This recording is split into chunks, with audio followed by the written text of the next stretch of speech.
আমাদের আজকের এই শুভ মুহূর্তে শুভ কামনা জানিয়ে স্কুলের বাচ্চারা একটি প্রীতি আলেখ্য উপস্থিত করবে আপনাদের সামনে। ভুল ত্রুটি সকলে মাফ করে দেবেন নিশ্চয়ই।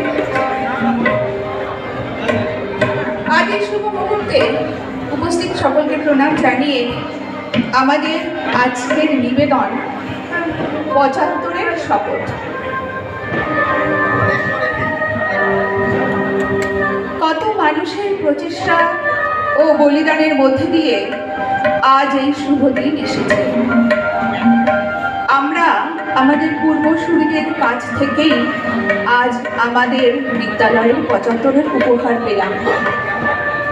তাই তাদের উদ্দেশ্যে আমরা জানাই আমাদের শ্রদ্ধা, ভক্তি, ভালোবাসা ও প্রণাম। আমাদের রক্তেই বেঁচে আছে আমাদের পূর্বপুরুষেরা। শতাব্দী প্রাচীন এই দেশে কত যুদ্ধ হয়ে গেছে, কত রাজ্য হয়েছিল যার, করেছে মাটি কত দিগ্বিজয়ীর হার। লোভনীয় এই মাটি, কত লোকে দিল প্রাণ, সেই তো আমাদের হিন্দুস্তান।